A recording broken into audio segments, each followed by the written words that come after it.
I'm Matt, a journalist working at a publishing company. I'm in my 16th year with the company, turning 38 this year. After graduating from college, I moved to the big city, chasing a dream in the publishing world. Since joining the company, I have devoted my entire life to my work, in order to obtain a life in the city that is the envy of everyone. But despite my savvy efforts, reality hit hard. I remained an average, stuck with dull editing and proofreading tasks. Life at work and at home lacked fulfillment, and I grew increasingly fed up with it every day. Matt, yes, one lunchtime, I got called in by my boss. It seems the sales of our travel magazine are dipping. The usual features won't keep the readers around. Spice up the content of the articles a bit, will you? Yes, sorry about that. Our company is a general publisher, dealing with a wide variety of magazines. I handle a travel magazine that covers tourist spots in each state, but this type of content often overlaps with what other companies publish, which is a drawback as it tends to become stale.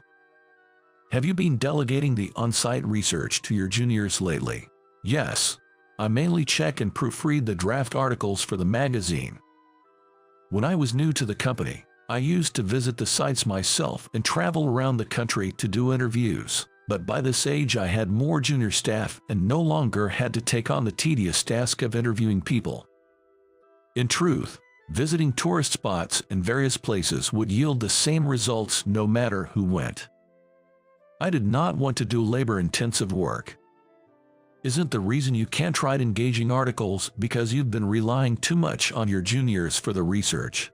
My boss had seen right through my slacking off, and I ended up getting lectured about my work attitude. Indeed, the magazine's sales had been notably declining, often becoming a point of discussion in company meetings. If next month's sales don't improve, I'm considering transferring you to the General Affairs Department. What? No.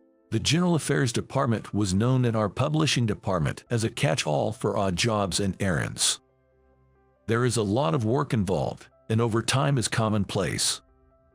It was obvious that it was a lot of troublesome work.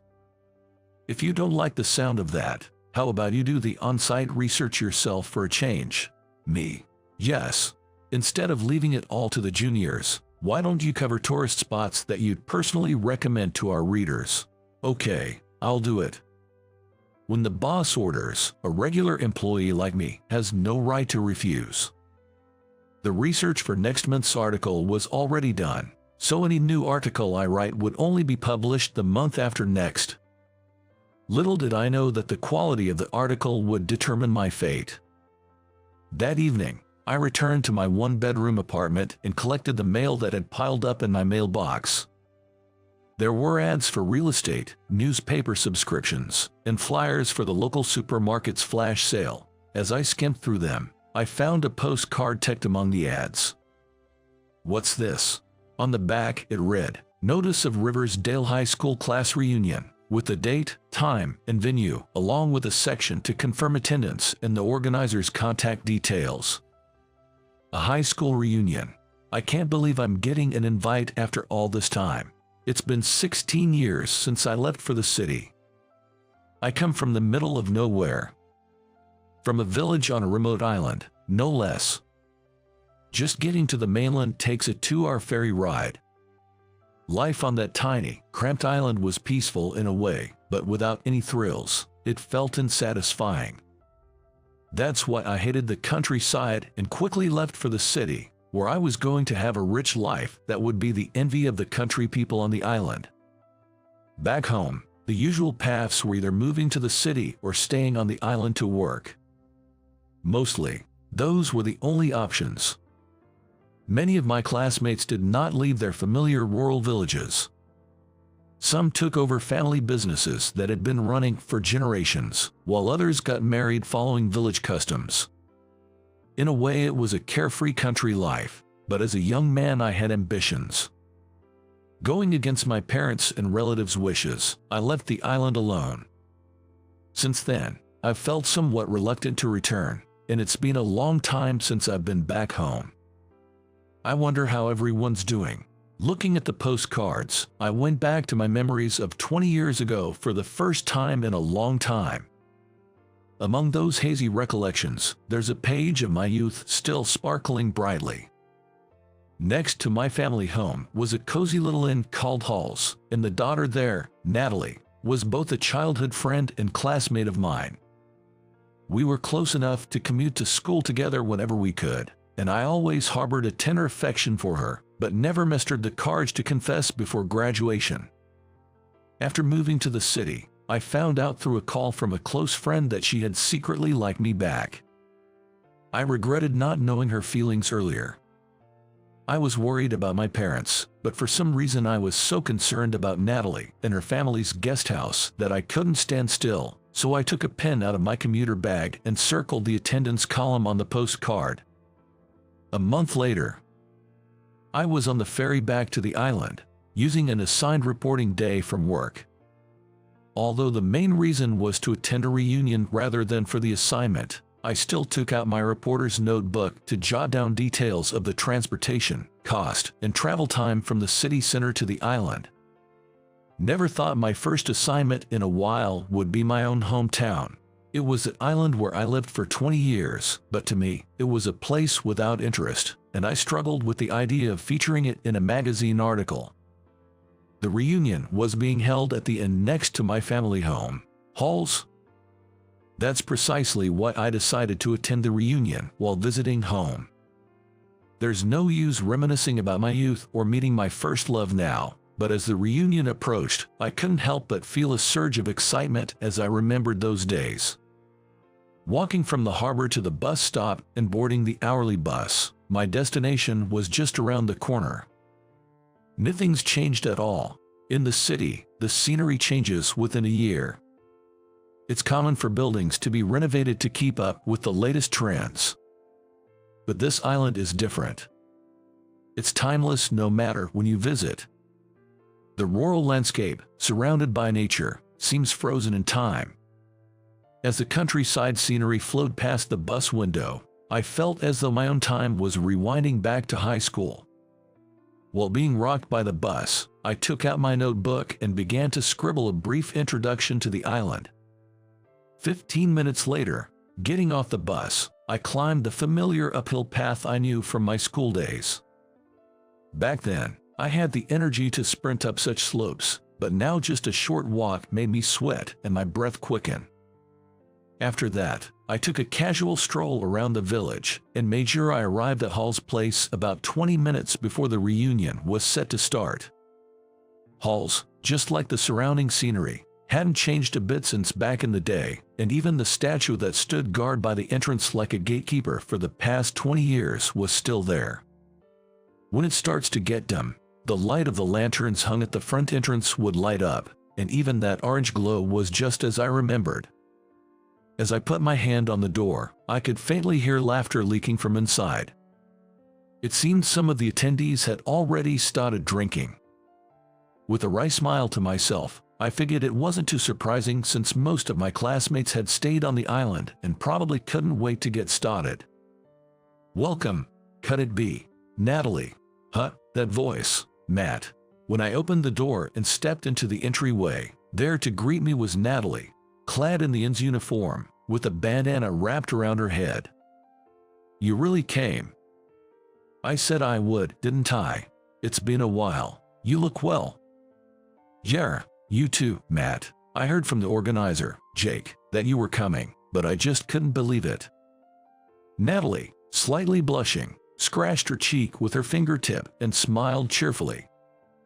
Her smile, with two dimples on his cheeks, is still the same. "Thanks so much for coming all this way. It's not like I need to be thanked or anything." As I was caught off guard by Natalie's candid expression, a man dressed in the same in uniform as Natalie came walking down the hall towards us. "Good evening. You must be Matt. Nice to meet you. I'm Bob, Natalie's husband." Yeah. Nice to meet you, Matt." I was suddenly snapped back to reality when I saw Natalie's neighbor greeting me. Natalie is married. I'd heard through the grapevine that the eldest son of a farming family from the next village over had married with Natalie. I attended the reunion to see Natalie, but it was also to try and get past the regrets of an unrequited first love that I'd harbored since high school. Looks like everyone else is here except for you, Matt. It's a bit early, but shall we start the reunion? Natalie said with a smile, assuring me inside.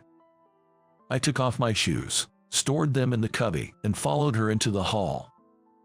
Matt, you're late, man. Come on over here, quick.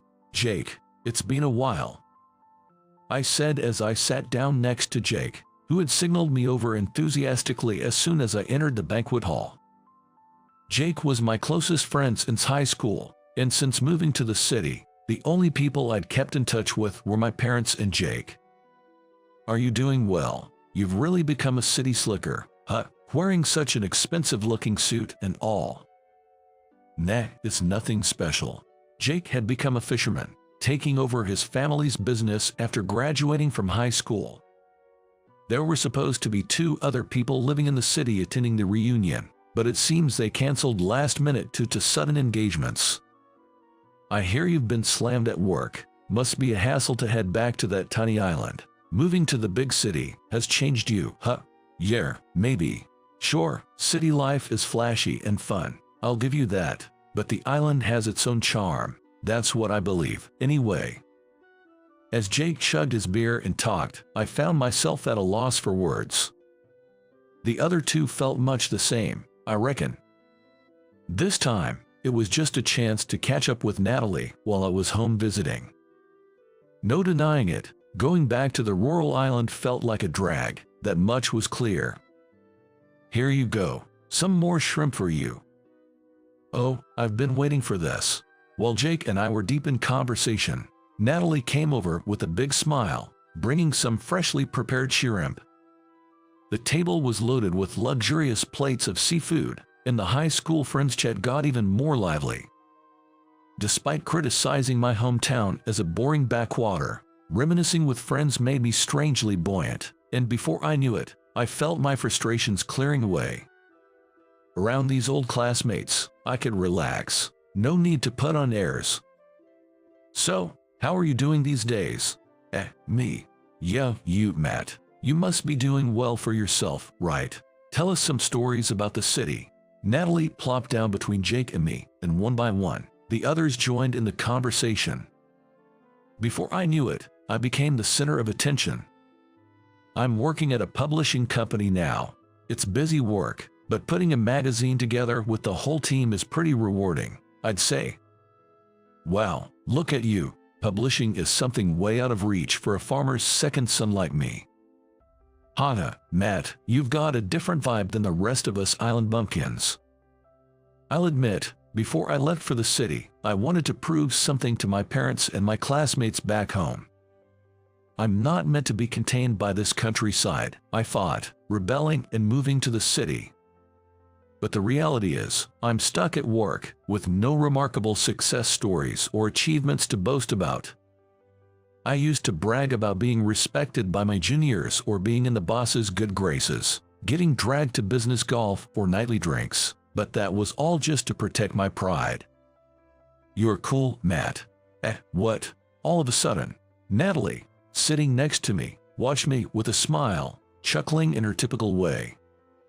It wasn't just her smile, but her bright laughter and subtle thoughtfulness that were so characteristic of her. Matt, remember how you used to get lost in school all the time? Hey, don't bring that up. That was decades ago. Haha, sorry, it's just nostalgic. Memories from 20 years ago flooded back, and I couldn't help my tearing up a little. After 2 hours, the reunion came to a close, and we headed to the after party at a bar. Good job, everyone. You too. Natalie, aren't you coming to the after party? As classmates started to leave the venue, I noticed Natalie staying behind with her husband, Bob, at their family inn. When they finished cleaning up, I approached them. Hey, Matt, do you want to talk for a bit? With me? I was a bit shaken, not expecting Natalie to ask me out, but once today's reunion and interview is over, I would not be returning to the island for a while. This might be the last chance to talk with Natalie. We sat down on the back porch of the inn, quietly looking out at the garden. Natalie seemed uncharacteristically hesitant, her face downturned. Back in school, she was always the one to break the ice with Shymi. Tonight, it was my turn to lead the conversation with Natalie. "What's up? This isn't like you, Natalie." "Is that so? It's been 16 years since I last saw you. Maybe I'm just nervous." "Natalie, you were never the type to be intimidated by anyone. Talk like you used to, no holding back." "Yeah, you're right." Natalie lifted her face and turned to me before speaking. "Today, honestly, I was really happy. You came to the reunion. Come on, don't exaggerate." "No, I'm serious. Our family and might be closing down soon." "What?" It was a bolt from the blue. As I looked at Natalie with wide eyes, I could see her eyes were beginning to tear up. "The number of tourists has been declining over the years, and my parents are getting old. They're thinking of closing the inn. I love this job. I want to keep the inn going." "What will you do if the inn closes, Natalie?" "I guess I'll live with my husband's family. I'll probably help out with the farm work." "I see." Watching Natalie clench her hands on her knees in frustration, I could feel just how much she loved the inn. In that moment, a passionate fire ignited within me that had been smoldering in the depths of my heart. "Don't give up, Natalie. You want to keep working, right?" "Yeah, but if guests don't come, we can't keep running the inn." "Don't worry, I'll write an article about it." I had never really wanted to write an article on my own accord before. I'd just been going with the flow, covering whatever was popular or trending at the time, and visiting tourist spots out of calculation. But now it was different. I wanted to share the charm of my humble, packed small hometown charms only I knew about with someone else. "Heh, that makes me happy. You're still you, Matt. You've always helped me out, even if you grumble about it. That's because you helped me first, Natalie. I'm grateful for that." "Yeah, I'm glad you've been my childhood friend." It felt refreshing to be able to express feelings I couldn't before I left the island 16 years later. The next day, I asked my classmates and parents about the charms of the island and visited the natural wonders we were proud of. After returning to the city, I energetically started working on the production of a travel magazine.